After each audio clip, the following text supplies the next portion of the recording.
I suppose there has been no word more often defined than love.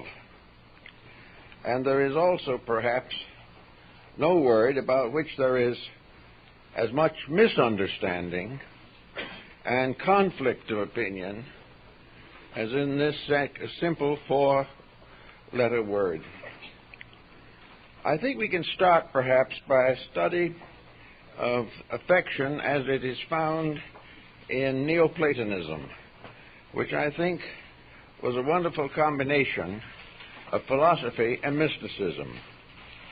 It flourished in both Athens and Alexandria in the opening years of the Christian era, and certainly considerably affected early Christian mysticism. According to the Neoplatonists, love exists on a whole series of levels. It is not just a simple single emotion. It consists of a series of aspects or interpretations which relate to the various specialties of human consciousness. In other words, love can be applied to a wide variety of phenomena in life. According to the Neoplatonists, the highest form of love, so far as humanity is concerned, is love of God. And the highest conceivable form of love is God's love for man. And this God's love is represented especially in the great sacrifice in which God gives his Son for the salvation of man. Therefore, whether it be in Christian or neo-Christian philosophy, love is a divine quality by substance in its own highest and most essential nature. It is therefore a certain solicitude, a deep and abiding emotional attachment by which the individual expresses devotion through conduct, through the service of the beloved. This was the foundation of both Platonic and Neoplatonic definition of love. And it passes through a whole series of modifications. Next to the love of God, where do we turn? The Neoplatonist said, the next love in importance is the love of truth.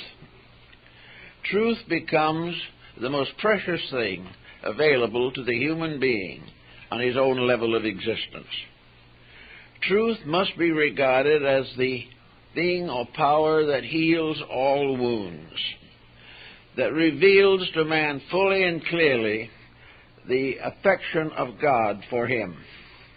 Truth, therefore, represents a series of realities in existence which were placed there for the salvation of living things.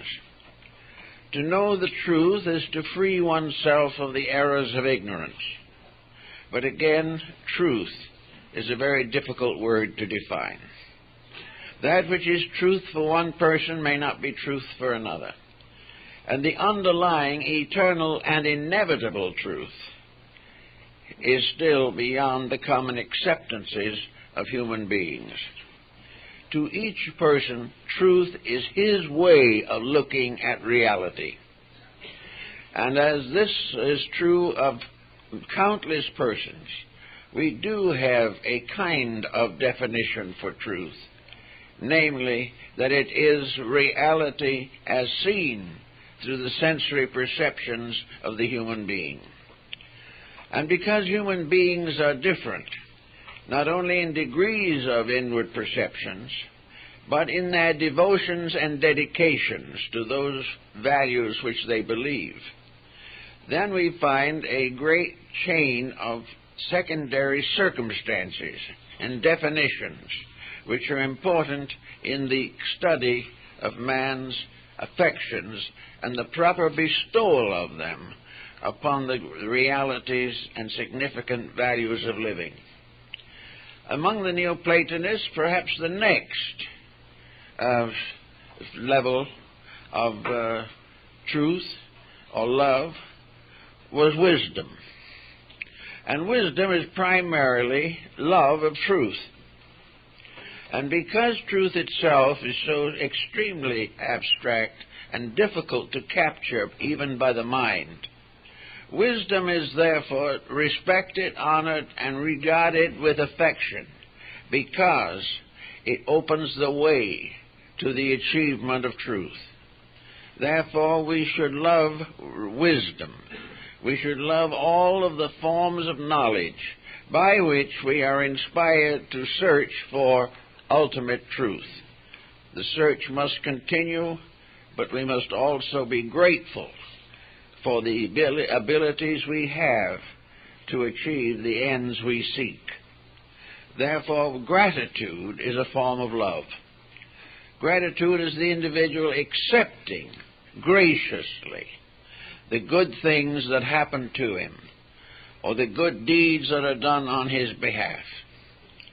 And next, perhaps, in all of the Neoplatonic thinking, we have love as love of beauty. The beautiful surrounds us in life, and if we are properly integrated people, we find in beauty an object for affection. We love the beautiful. And while this love is an impersonal kind of love, we now come also to the realization that love can be impersonal, that love does not necessarily have to have a personal object. Love can be devoted or dedicated to values which are not visible, may not even be definable by the average person, but still have a real effect upon us. And one of the most important of these is the love of beauty. And this has been with us since the dawn of time. Even in our most primitive culture groups, there were efforts to express beauty. Now, the beauty expressed was sometimes a faint shadow of the artistry that we think about today. Man's primitive knowledge of beauty was very scanty, yet to himself it meant something. It was an achievement. It was like a small child trying to draw a picture. The picture is meaningful to that child and represents the highest degree of its capacity at the moment, but may not have any influence or interest for other people. So love of beauty brings with it also love of all the arts as expressions and as testimonies and as inspirations up to conduct. We have music and painting and sculpturing. We have the dance and the theater.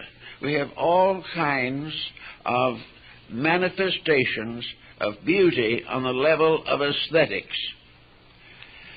Now, beauty on the level of aesthetics is something that comes against another problem in human nature, namely that the average individual does not have a clear enough concept of value within himself to be able to support with his own additional concern the various arts which are possible to him. The arts of Asia come in here as a very interesting sideline of thought. The Chinese painters were tremendously ensouled or deeply inspired by a strange kind of love.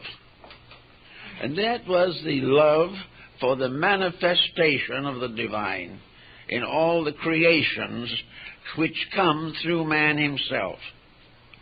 Natural love comes from the adoration of nature. Human love, very largely, through man's appreciation of nature, as this is captured in painting and in etchings and in all the different forms by which we attempt to perpetuate our own evaluation of the beautiful around us. Another level of love, of course, is love of virtue.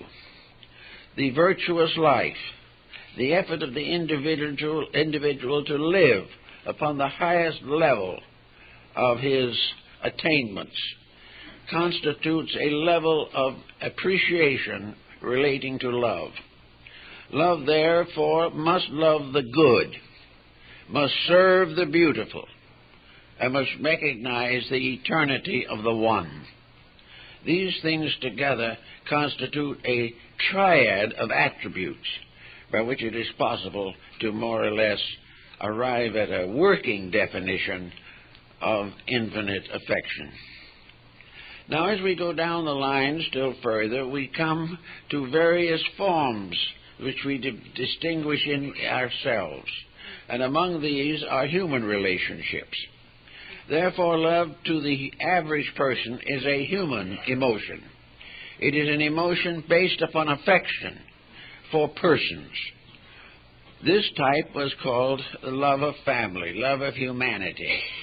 The Greeks were well aware of this form, and so were the Chinese, who made a very strong philosophical case for family love. They called it more or less fidelity.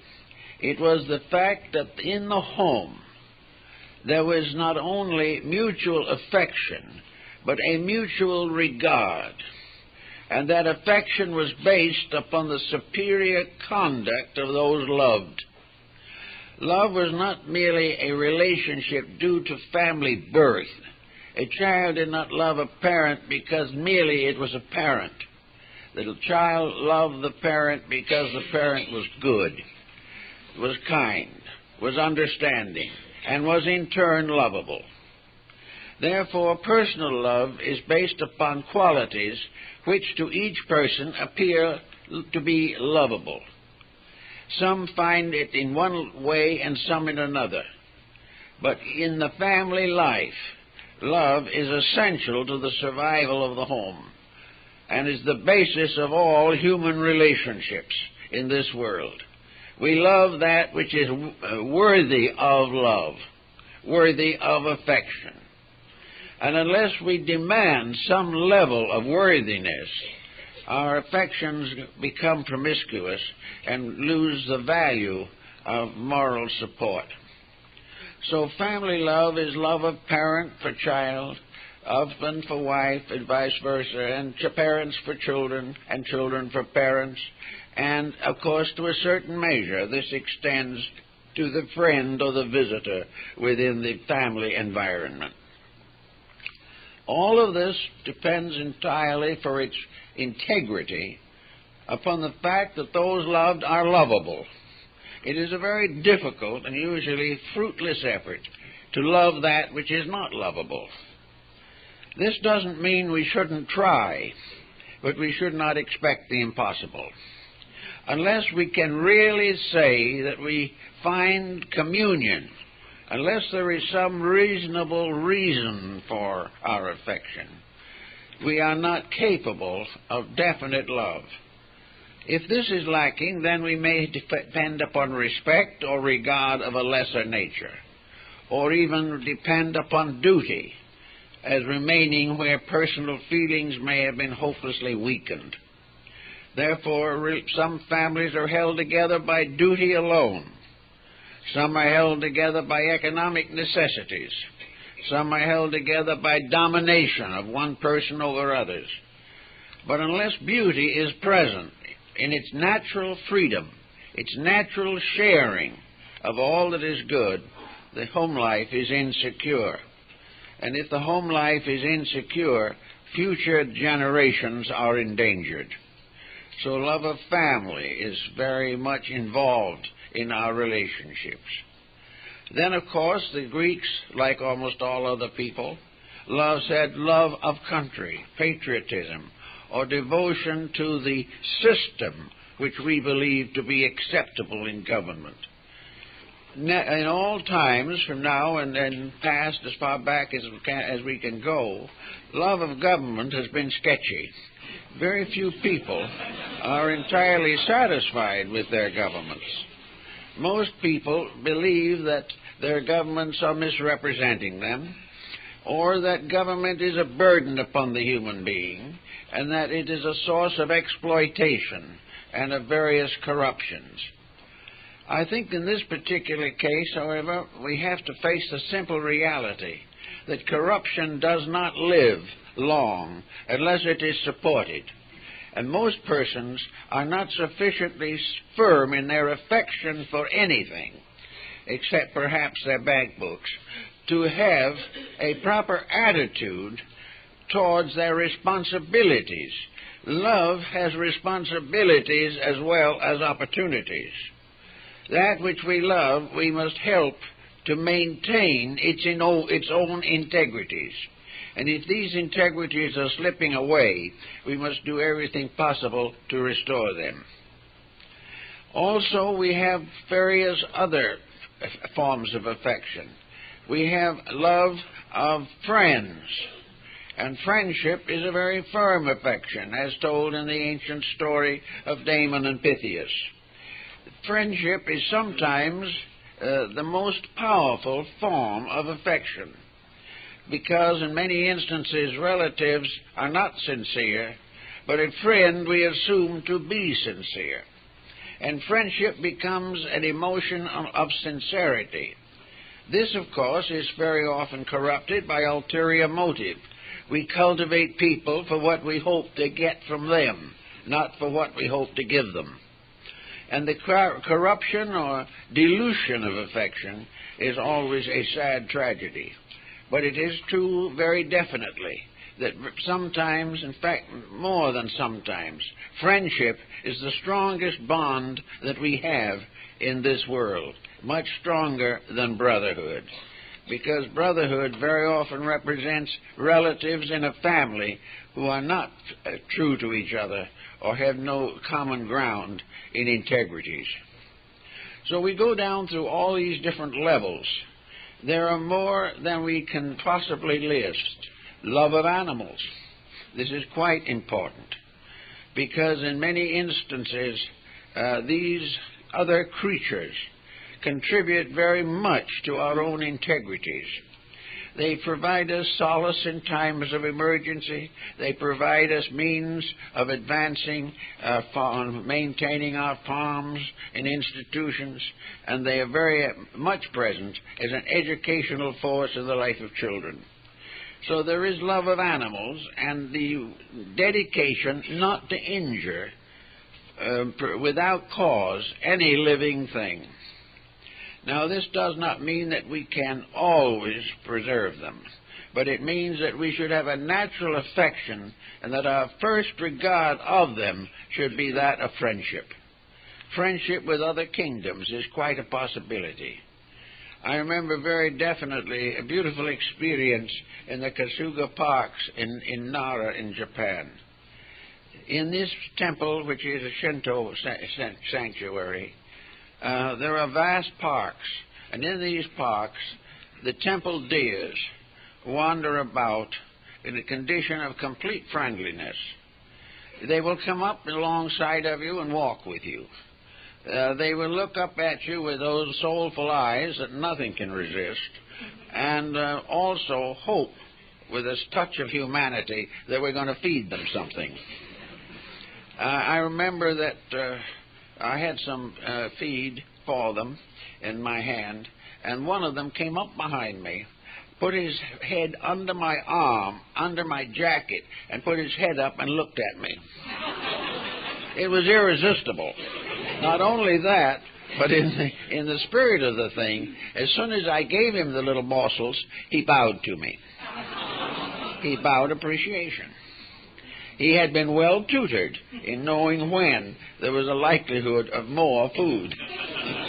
But the animal is always a wonderful experience. Therefore, love of animals comes very often from having pets when you are children, and growing up with a certain regard for life, a regard which is part of love, and a very serious part of love. At the Sarasawa Pond, also in Nara, there is a little lake, I guess it's an artificial one, but it's large enough to contain quite a few fish and so on. There is a ritual performed there quite frequently. Children will go to a little store in the town, and they'll buy a goldfish in a little glass bowl about the size of a drinking glass. then the children, the family, and the priest, probably, will all go down to the shore of the lake, and we'll go through the ritual of releasing the goldfish. The child has saved his spending money to buy a goldfish for the purpose of releasing it. Now, this is quite contrary to our thinking. We'd probably put it in a bowl and let it stand around a while until it went out of existence by natural causes.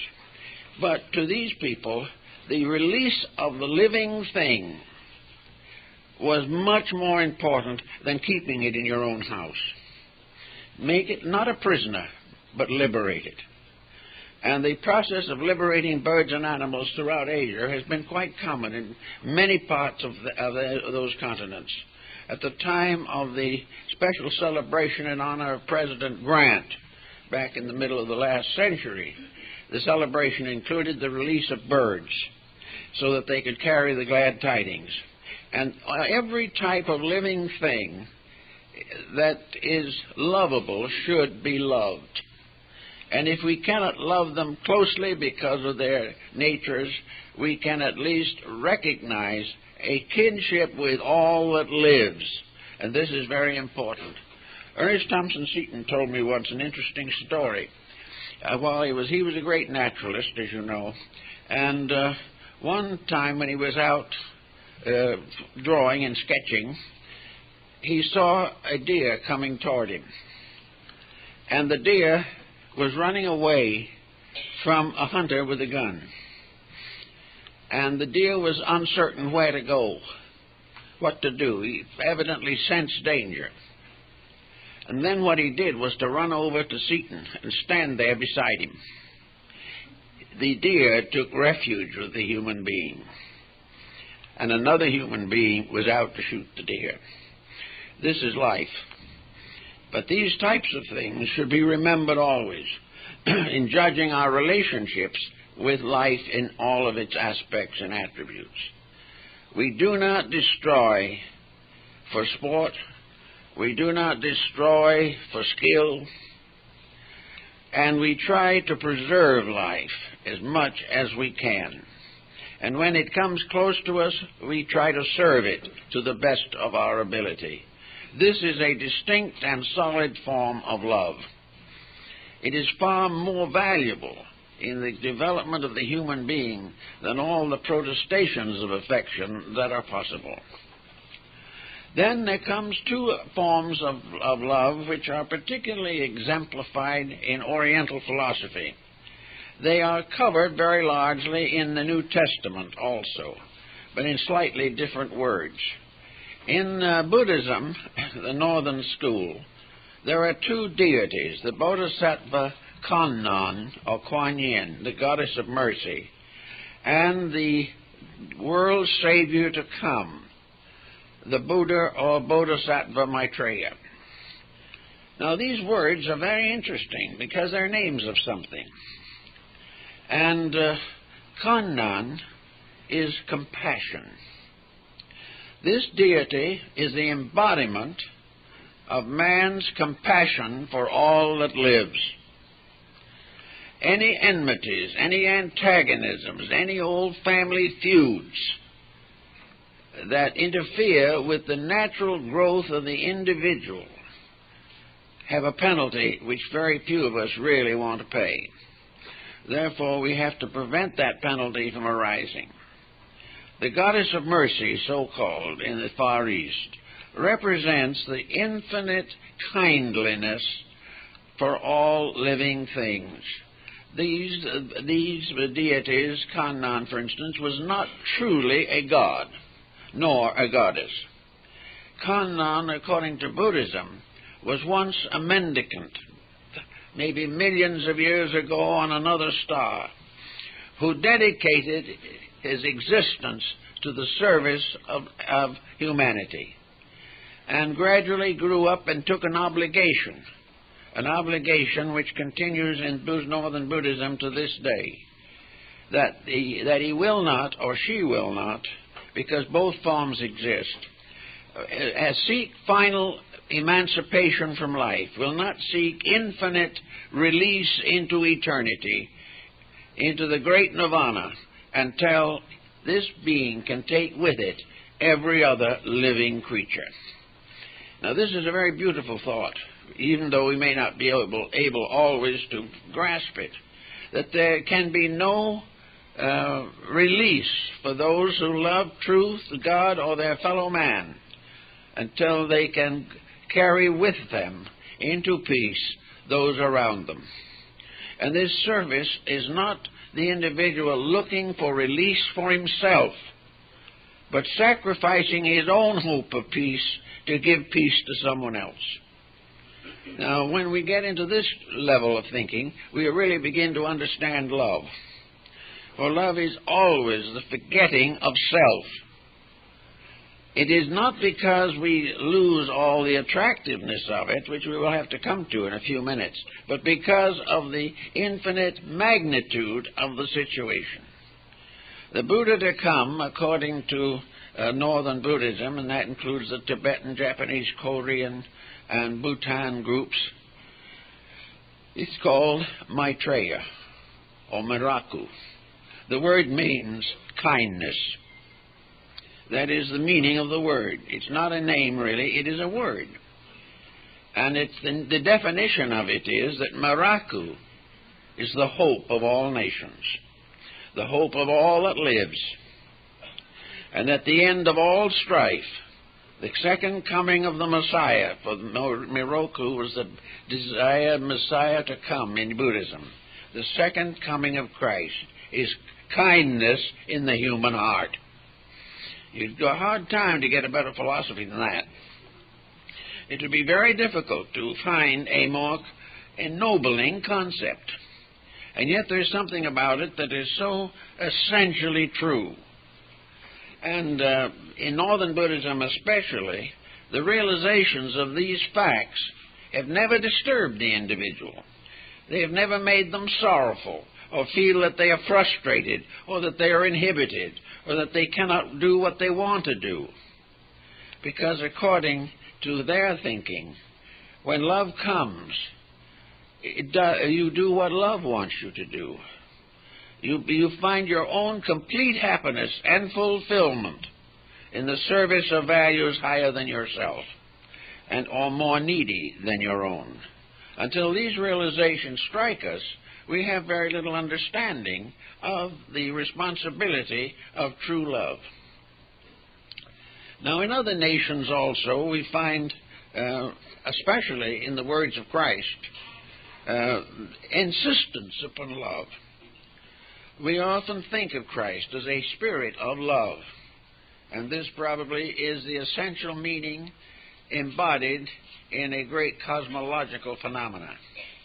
But the actual thing, as Paul says, Christ in you, the hope of glory. And among the words of Jesus, we remember the ones that goes to this way, those who do not love their brother who they have seen, how can they love their God whom they have not seen? The idea that the individual can have a religious life without expressing creative and constructive affection is just wrong, because there can be no religion apart from the practice of the virtues attributed to the sacred books as necessary. Paul says, and the greatest of these are faith, hope, and charity, now translated love. And the greatest of these is love. Now, the idea of placing affection as the standard of conduct will probably come as much of a surprise to people. But in the great pattern of things, we all exist because of a love beyond our comprehension. We all live because of a beautiful world that was given to us, wonderful opportunities. We bring other children into the world with the opportunity to love them, to help them to grow and to improve and to fulfill their destinies. Children are not ours to control or demand. They are ours to protect and serve and bring up to the point where they can be released constructively into society. We must do almost the same thing with the children that we do when we release the birds in the Japanese ceremony. We release all life to the fulfillment of itself, but we do all that we possibly can to make that life as rich and noble as it can be before it goes out on its own journey. All these things are values that are not difficult. They are not sad, horrible things.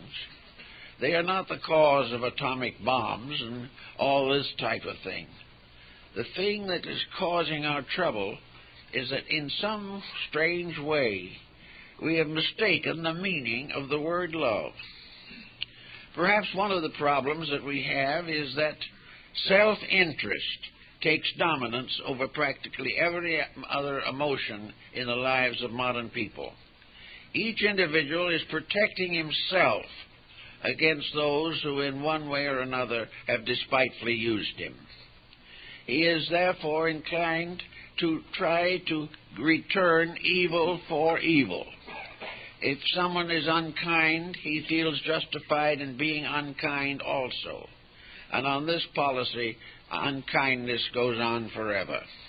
For there is never a time when we will not have some aspect of it, unless, as individuals, we take a new viewpoint of our own lives.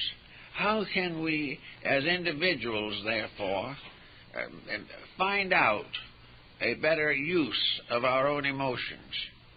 How can we recognize the true meaning of affection? Now we descend into what might be termed the secular level of emotions. We no longer think just in terms of the divine plan. We think in terms of daily relationships, human love, personal love. This level is, according to both the Chinese and the early Christians, a perfectly noble level. Love, in its truest sense, is always right. It is always virtuous. It is always ensouling and inspiring.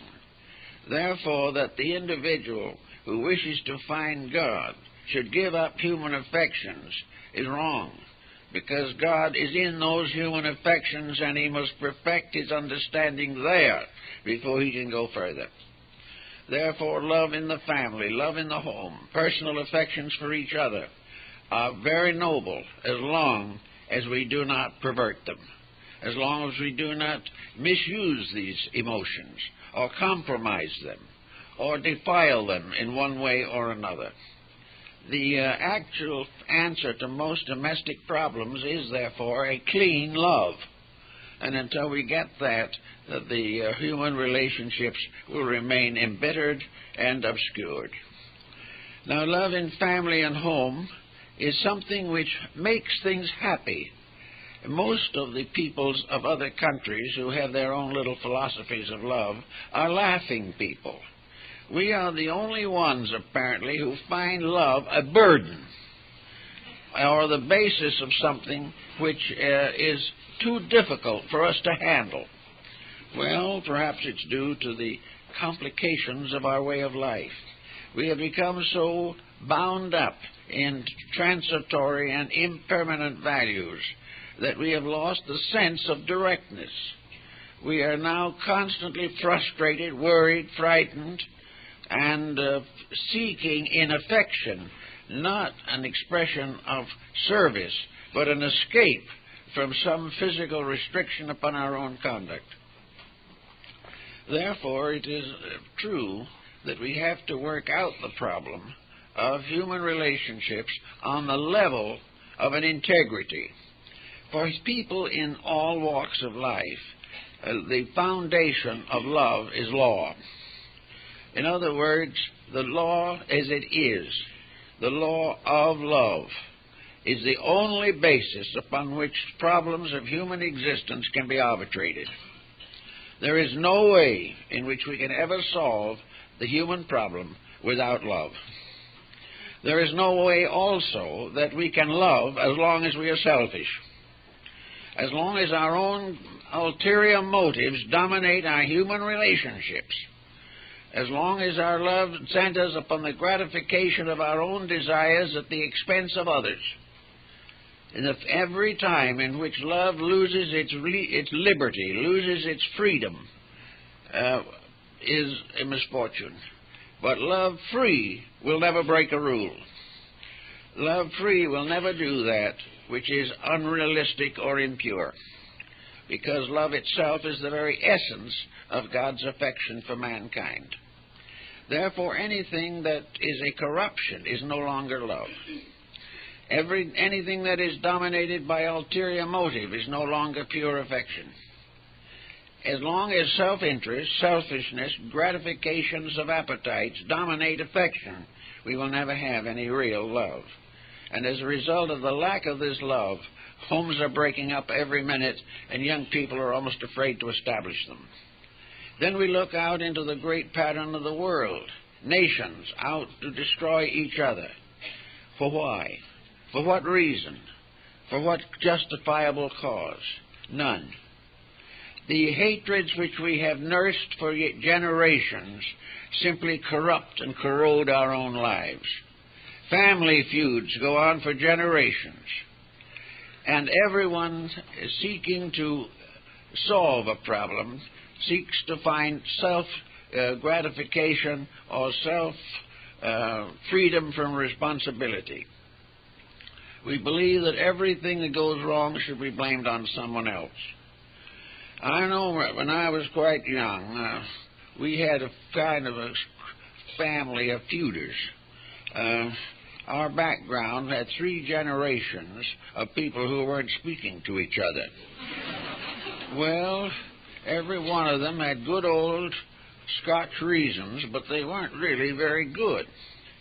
But after a while, my illustrious grandmother, whom some of you have become acquainted with, decided that I needed a little religious training. So, being a Scotch lady, she chose the Presbyterian Church, and I went to Sunday school there. And that was my first direct contact with the Bible. We had readings, but the first time we'd really gone into serious thought about it. And in the course of the readings, I found out so many wonderful things that seemed so good, such as to forgive your adversary immediately and do good to those that despitefully use you. Well, that sounded to me like I was already a missionary. So I took the glad tidings home, and I was thoroughly punished. I was told that it was none of my business, and that anyone who should say you should love those that despitefully use you should have your head examined. Well, it's in the Bible. It is known that these truths are there. But the moment these truths come in contact with a personal antagonism, so much the worse for the truths. They don't have a chance. And that is happening all the time in our modern society. Talking with young people, they tell me that they have no real intention of establishing permanent relationships. They're just going to enjoy life the best they can as they go along. And if it doesn't work out, that's just too bad. Well, this type of thinking is bound to ultimately destroy most of our cultural life. The compromise of our integrities is never worse than when it compromises those divine attributes which have been placed in the human being. And one of them is the love of God living in us. And where we treat this badly or misuse it or pervert it, we have committed truly a sin against the Holy Spirit. And this is not something that we can do with impunity. It gradually results in increasing difficulties and tragedies, and life becomes more and more unlivable, which we don't really want to have happen. Now, we also find another interesting area of affection, and that is, in a sense, love of knowledge. we all want to be well educated, we want to go to school, we want to develop some skill in life. Now, a skill in life is a very good thing to develop.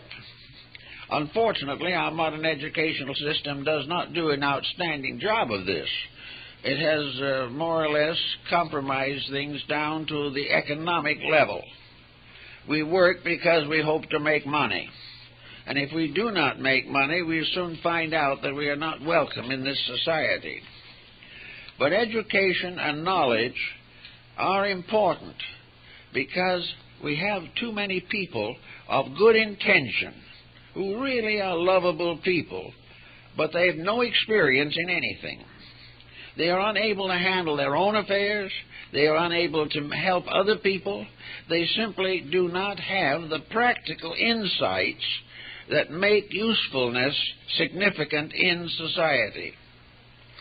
Therefore, in connection with knowledge, it seems that we who love God should also take special pains in how we learn the lessons of life.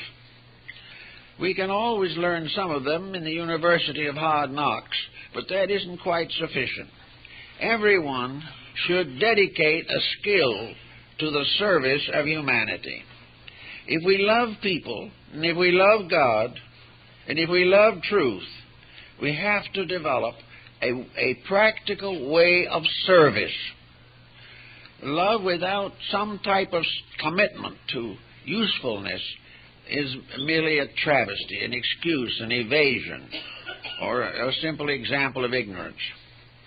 To find a way of helping is our way of loving people. And to love them and to help them, we must be helpful people.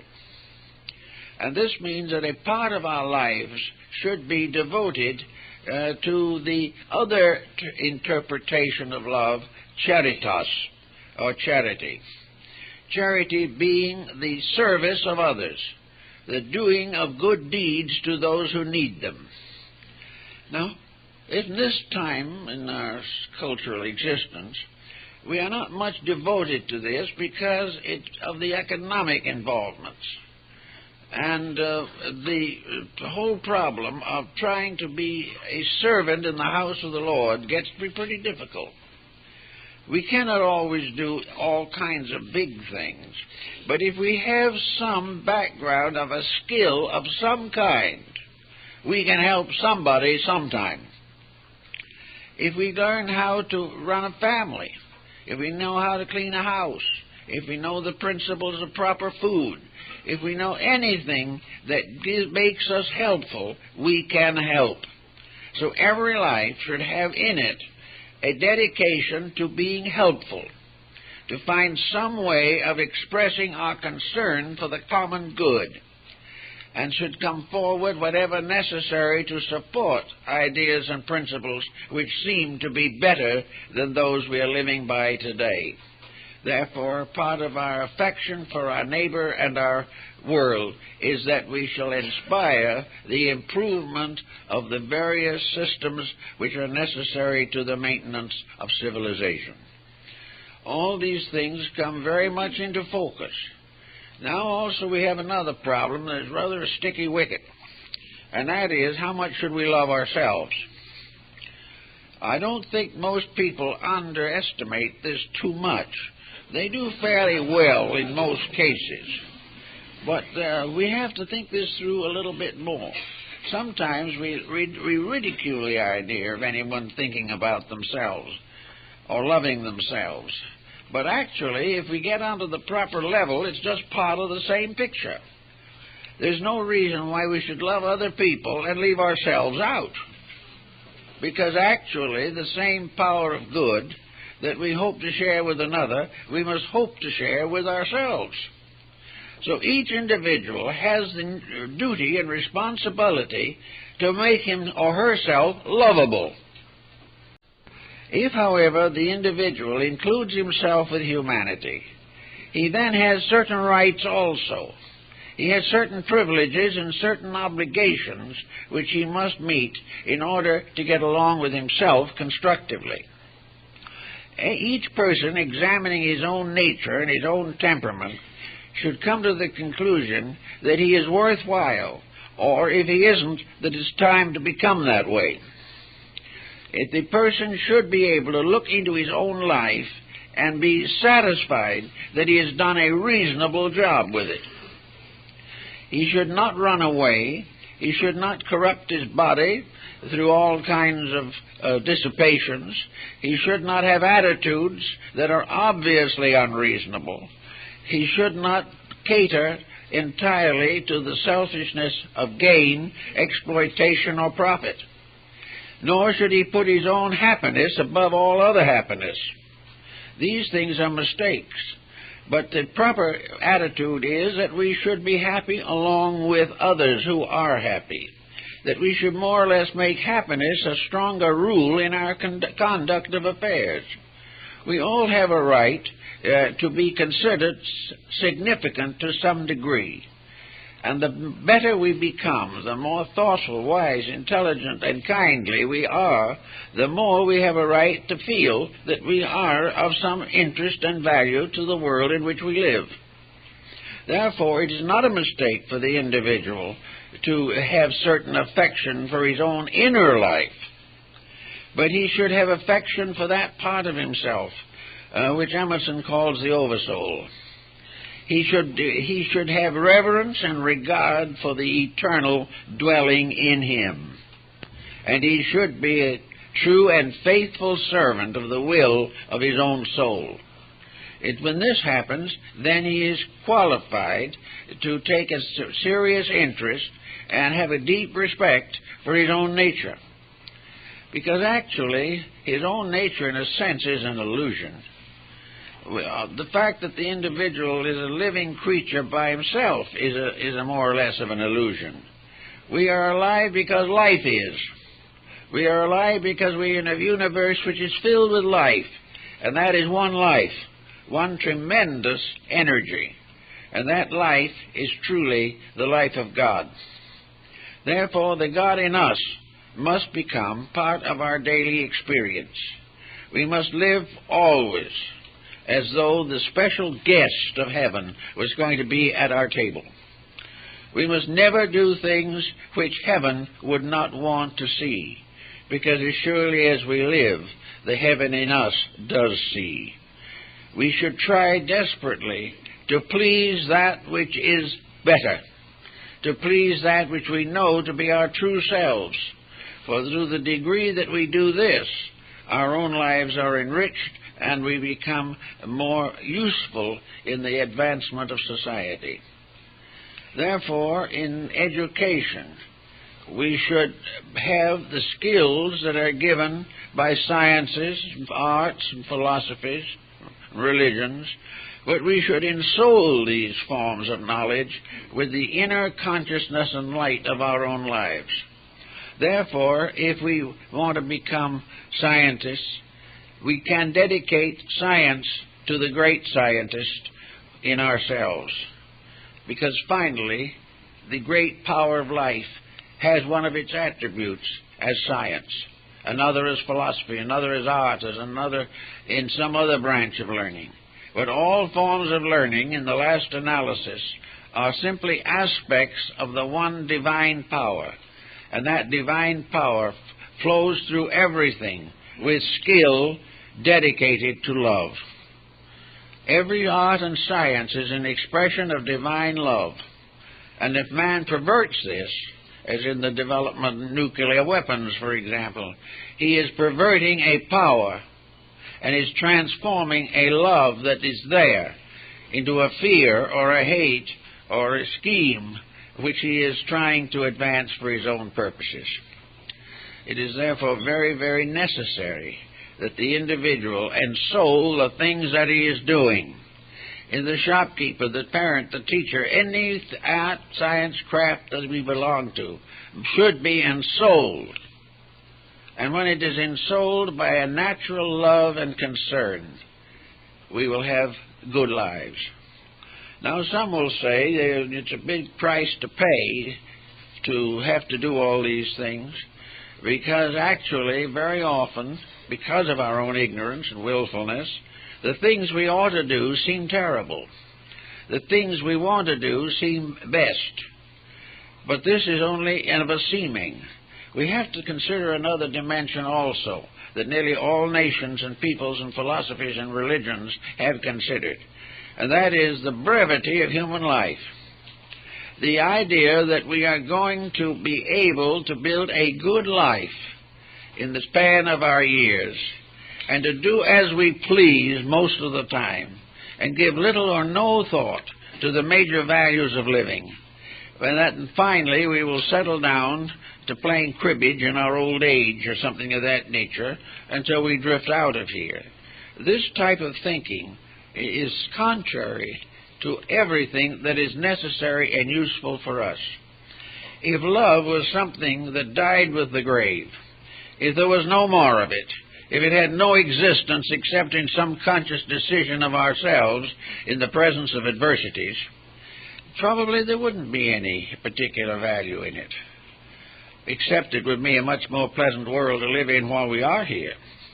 But we are right that man is part of an eternal life motion, if we do not cease at the grave, if there is something that goes on, something that is ultimately judged or measured, something that we have to live up to or get over, if there are such values as this that endure beyond the grave, then love becomes the most important thing in the whole world, because it is the only emotion that we can take into the presence of divinity. It is like, for instance, if our love is pure and true, our love as we go on into the universe is really the divine love going home in us, fulfilling its eternal purpose, and we become the good and faithful servants. So somewhere in this world there is a standard of excellence, a standard that has been violated from the beginning, a standard, however, which a few noble beings have maintained in public for teaching, and many quiet, simple citizens have lived by throughout their years. There is much more love in the world working than we realize, but we don't hear much about that. Love isn't news. Scandal is news. The mistakes we make become famous. Our virtues apparently are ignored. But actually, whether they are or not is not important. Actually, the important thing is what we are doing to ourselves constantly. It is not important whether what we do is recognized. The important thing is to know that the best in ourselves is being attained, that we are truly going on to something that is worthwhile and necessary for the advancement of the common good. Now, we all need a few props occasionally to kind of make life a little more interesting and meaningful to us. And in the world around us, for thousands of years, men have built great churches. They have built cathedrals and synagogues and mosques and temples. They have done all kinds of things to honor the invisible power of good. And they have established the concept that these sacred places are the houses of good, and they are also the houses of love. In these sanctuaries it is assumed that man can come in peace and quiet and communion with an eternal spirit that has the power to bestow upon him the peace of God. In the early church, the bishops exchanged the peace of God. It was a representation of the inner fraternity of living things, the realities which we share and by which we become truly one family, one life in truth. Now, all these buildings have influenced people. They are visual representations of dedications of some kind. Many of these buildings were centuries in the building. Some of them probably were built without any great amount of enlightenment in the motives. Maybe they were simply built for selfish purposes or to be a source of being remembered. But regardless of what they were in the beginning, we have come now to look upon them as great enduring symbols of the supremacy of the divine over the human. We therefore build these structures as beautifully as we can. Chartres, Rouen, Le Sacré-Cœur in Paris, Notre Dame, all of these great cathedrals are magnificent structures. The light shines through the beautiful stained glass windows. Peace and quiet is seemingly there. A few shadowy figures kneel in prayer. It is a very great quietude. And in those cathedrals, some way, it seems as though spiritual things get closer to us. They do not really, because it's actually our own inner life opening up just a little bit. A door in our own consciousness opens a small way and then closes again when we go back in the secular world. But in these places there is a peace that has come from dedication and consecration. When a church is built, in most religions, there is a ceremony of consecration.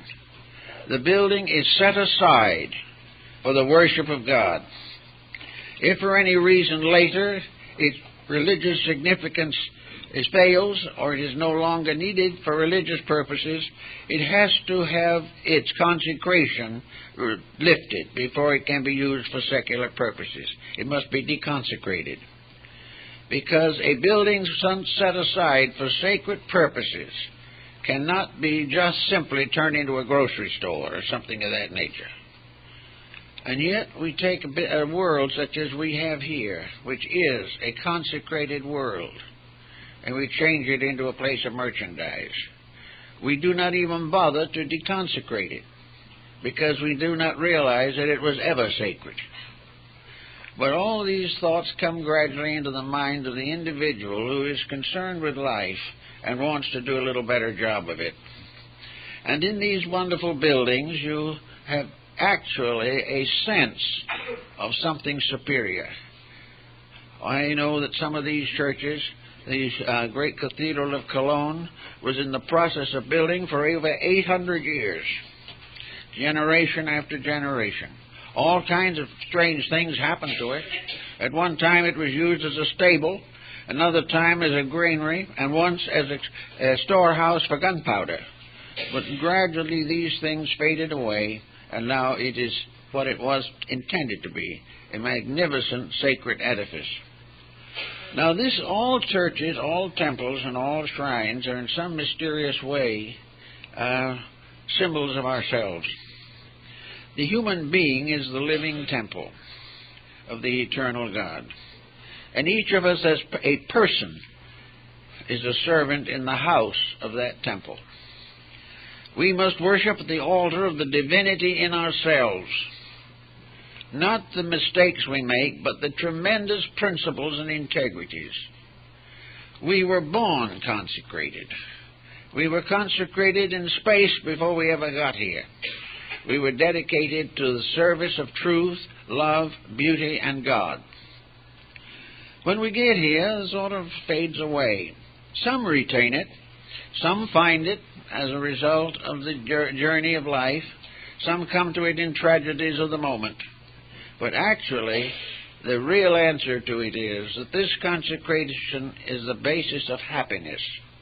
Love and happiness are very closely related. And through love we earn happiness. And as the Arabian Nights Entertainment says, happiness must be earned. It is not something that we are entitled to because we are here. We are entitled to happiness only because we deserve it. And the only way we can deserve happiness is by doing those things which cause it, and bring it about and sustain it. And the things that do that, the things that bring happiness to the world, are expressions of love, affection, friendship, regard, unselfishness, service, and solicitude for the sorrows of life. If, therefore, we really want to have a good life, we must, in one way or another, learn that happiness is a product of achievement of that which is good. almost all of the happiness things which we enjoy today are very temporary in their fulfillments. We want something, it's going to make us happy, we get it. There's that great moment of happiness, and pretty soon we're bored to death. We have to get new things. The beautiful new car that made us so happy we could hardly stand it the day we got it is now generally referred to as the old wreck. It's gone. We have to do something else. The values that we create simply to satisfy appetites of any kind, these values are impermanent. They don't last. They have no reality and substance in them. They are comforts or things of this nature, fulfillments of personal ambitions or personal selfishness, but have no substance. Real happiness has to be useful. It has to come from a life well lived, not from a life devoted entirely to the desperate habit of trying to escape responsibility. So in every way we go along the way, we find that something that is deeper has to come into our experience. In our little squabbles in life, there has to be an element of love somewhere to bring peace. And sometimes peace is quietude. Our Zen brethren are greatly interested in peace, not because it makes them comfortable, but because peace is God's way. To be in peace is to be in the universe as it really is. So the old Chinese painter makes the beautiful mountains and rivers and bridges, and down in the corner he puts a little man sitting under a tree and looking at it all. This is, to a measure, not simply walking out on civilization. It is a symbol of the individual quietly restoring himself because he is in an atmosphere that is real. We are all suffering from false atmospheres and false dedications, and therefore the monk goes out in the Zen tradition and sits under a tree somewhere and just sees things as they are.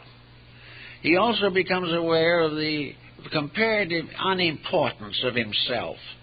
He sees that he is only a part of something so much bigger that he is hardly a gnat in the sunbeam.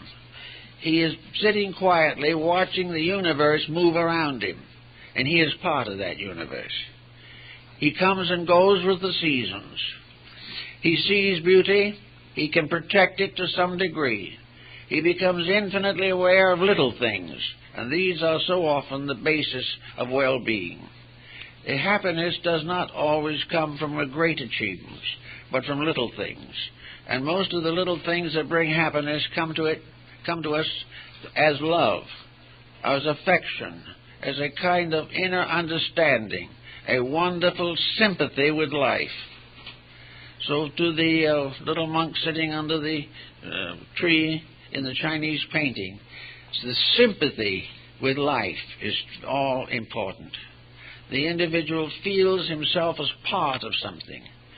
And in feeling it, he feels more than this kinship. He feels something a little more important than that. He feels that this kinship carries with it the rules of conduct. That this sympathy and kinship is a way of life in itself. A way of life that it shares in the mystery of life everlasting. That it shares in the way of solution. That it is our only hope of individual security or world peace.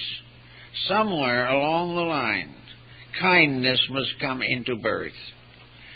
And there's never been an absence of it. The seed of kindness is in the hearts and souls of everything that lives. It is part of our life. It is part of all the good that exists in the world. But we have to call it forth by some kind of magic, and that magic is love. Nothing else will bring it out of the deep caves where it has hidden itself against the sorrows, pressures, and glooms of the day. Now, in our particular moment now where we're living now, we are probably under greater stress than most people have ever experienced in this life, and perhaps have never experienced in previous lives. This is an extremely critical period. It is a period in which there must be an awakening. This awakening has to come. Otherwise, there will be no solution to the fact that man can become ever more dangerous to himself. The solution has to be, as the Buddha says, in the coming of the Maitreya Buddha, the coming of the spirit of kindness, the spirit of being gentle, the spirit of protecting life, of finding ways to arbitrate difficulties, and also to practice the great virtues of unselfishness and modesty and humility that are part of our divine inheritance.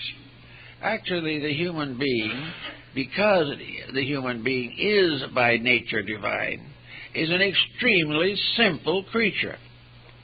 We like to think of the human being as terribly complicated, and we think of God as terribly complicated.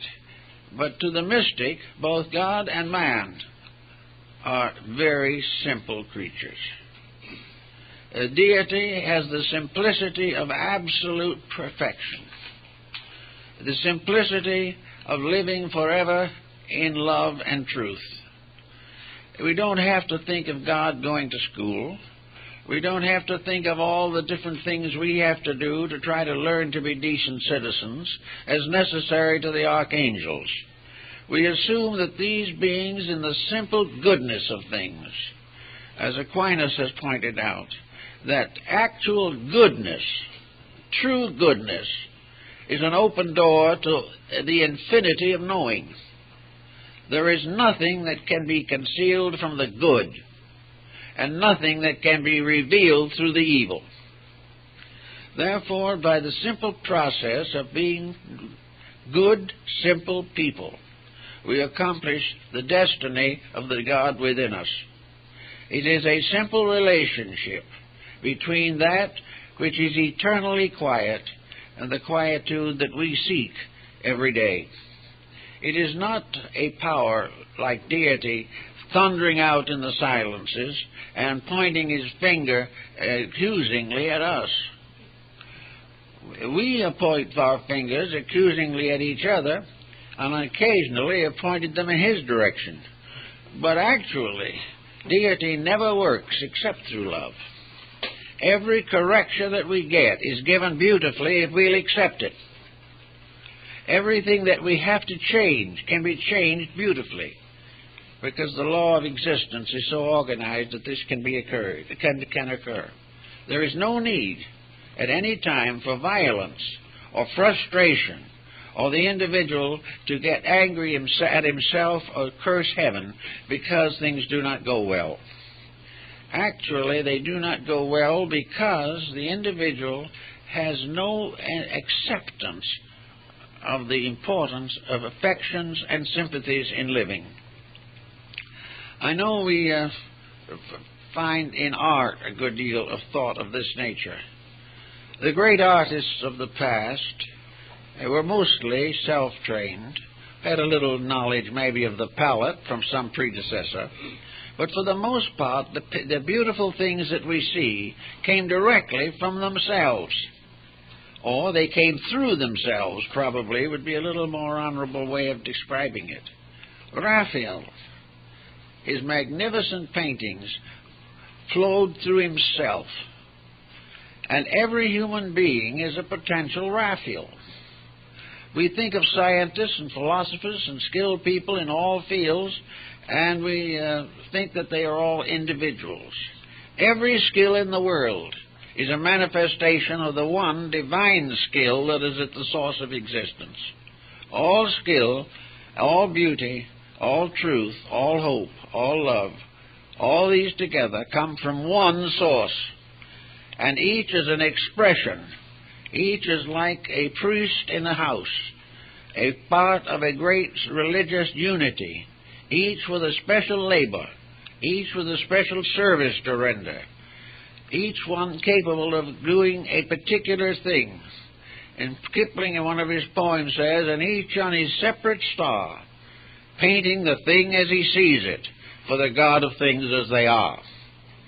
And this is another thing we all have to learn, that we are not always to judge people as to whether they agree with us or not, or whether we agree with them, or whether their arts are of any interest to us, or whether their sciences touch us. These are not important. All forms of knowledge ultimately contribute to the perfection of man, but they also contribute to man's infinite relationship with deity. Therefore, everything that is worthwhile, everything that is good, is part of a tremendous pageantry of dedications. I wish we could find some way to inspire people to have an experience of simple affection. It probably is still obtainable to most people in one way or another. Something in which love comes out from you without hope of reward. Something that makes you feel a kinship with life, a recognition of proximity to something greater than yourself. Something that you meet with sympathy only and not with criticism. Something you do not estimate intellectually and find wanting. Just simple experience of a devotion or the exhilaration of a simple acceptance of nature's joys, nature's beauties, nature's wonders. Sit down sometime, perhaps, in a garden and just look at a few flowers, or go out by the side of a river and watch the waters and the trees. Do what the Chinese do. Simply relax into a mood of a beautiful world. If enough people do this, it will have a great effect. As asymmetry and discord and dissonance do damage, and this is one of the problems of our entertainment field today, which has lost all sense of the joy of beauty, or the oneness of the divine plan of things. But it's possible for the person to find in something simple, something not maybe more than a sunrise, or a kindly word from a friend, or a smile from a child, something that simply makes the heart move, makes you kind of glad inside, and causes you to smile back, causes you to have the same feeling, in a spontaneous exchange of goodness. These types of moods can become a meditational process with people if they wanted to.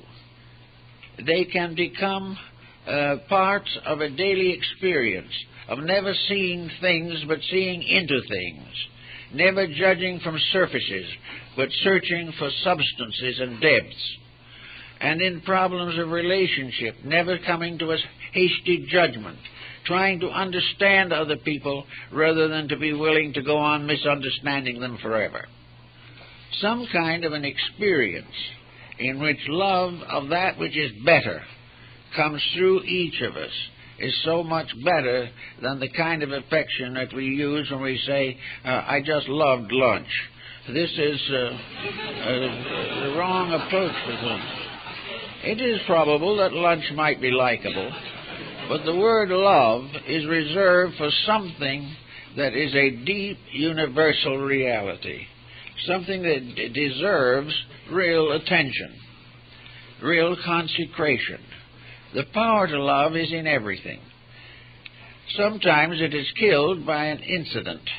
Sometimes it is destroyed by a moment. Sometimes it takes years to recover from a disillusionment. But in all of these things, the person should look inside of himself. If he is dragging along with him attitudes and feelings that are not affectionate, that are not kindly, that are not charitable, he should do something about that. Or if he has been deficient in the non quality, compassion. Compassion for the weak. Compassion for the helpless. Compassion for those younger forms of life that are growing up in the midst of our difficult days. Compassion for everything that is good. and a great willingness to sacrifice something of the immediate pleasure for an ultimate joy arising from the things that we do that are right. So we can work with these problems a little bit and gradually discover what we should have learned from other lessons. Suppose we have had a bad experience, a badly broken home, or some very difficult pattern in life, and we have never forgotten it and it's never ceased to hurt us. That is an incident right there which is a tremendous opportunity. Let us try to study the situation more carefully than we normally do. If the disaster hit, to what degree were each of those involved in the disaster? What did we all do that was wrong? Why did we not do this or that? And most of all, was this disaster the result of the failure of love? Was there ulterior motive in the love as we thought we expressed it? Did we marry for security and not for love? Did we marry for passing pleasures and happiness and not for the great serious relationships of good? Did we marry only outwardly but never inwardly? Were we willing to drift along, each living his own life, cherishing freedom above all other things? In the Eastern philosophies, there is no freedom except in love. There is no freedom from love. That which we try to escape in thinking that we are running away from love cannot be that. It must be something else. Because love does not hurt. And if it is sincere, there are always solutions. And if there is no other solution, there is always the possibility of a different degree of love, which we call friendship. And things that are not compatible can remain friends forever, if each in its own turn gives the other the right to convictions that are natural and reasonable. All the way along. Then we have health problems also that cause us to be a little doubtful about the value of providence.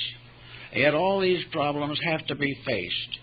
And life, in some mysterious way, does pay us constructively for the things that we do well.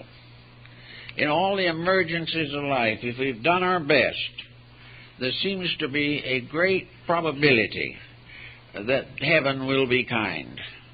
The trouble that we mostly have is that we leave this world with too much unfinished business. Business that we can't finish here and was of no value to us anywhere else. We leave here without actually learning to love the world or the life within ourselves or those around us or the great beauties of nature. We just go smaller and smaller until finally we drop out, mostly centered upon ourselves. The individual so centered is missing everything. If we love ourselves, we will do those things which make the self good. If we love ourselves, we will be lovable people to all others. And where we try to simply develop an emotional satisfaction out of things that have no value, then we will have to face the consequences that these emotions are disturbed, betrayed, or injured. Wrong emotions have to be corrected. And every ulterior motive in emotional living is a mistake and must be paid for. Every time in which we use anything wrong, if we do not obey the divine plan of things in all that we do, there's going to be trouble. Whereas if we try to grow sincerely every day, we will find that most of the antagonisms and animosities that we have feared will fade away and not bother us anymore. So love is a healing thing. Most of the miseries of the soul are due to the fact we have not learned to love, that we have learned to hope that somebody is going to love us, but we have not yet been able to forget the selfish side of our natures long enough to cooperate with those in need or those who we can serve and help. An example, of course, like Dr. Schweitzer, is a good case at point. He had the common problem of usefulness. He became a medical missionary. In other words, he served God by serving the natives of Gabon in Africa. He gave his life as a religious act, a dedication to the service of those who need. Love is also always dedication. It is dedication to something greater than we are. It is dedication to God through some necessity of man, something that man can do to help God, not because God in the last analysis needs help, because deity is all sufficient, but we can help God by helping man to find God. And we do this by making people say of him, he was a good man. He served others. He was helpful. He gave a life of dedication. The world honors him, but not enough people follow his example. And it is the following of the example that makes all things come true. So if you love, become skillful enough to serve intelligently those that you do love. If you love God, serve God in a gentle, kindly way, without frustrations or inhibitions and without hope of reward. The final reward for love is to be loved. And this is something that very few people really earn the right to. Therefore, they think they're loved and then they're betrayed. They think they have found a friend, but the friend fades out. And all of these failures are simply due to the lack of a level of integrities. To go back to the Neoplatonists that we started out with, it is to be remembered that they made a classification, a ladder of affections, showing each rung of the ladder and how the individual climbs from the most primitive isolation to utter unity.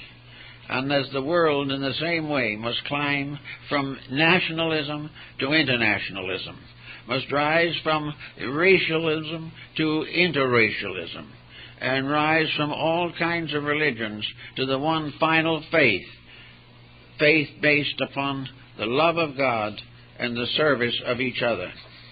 If we can get these points a little bit more firmly in our hearts and minds, I think in time we'll all be a lot happier and things in the world will go better. Oh, thank you very much.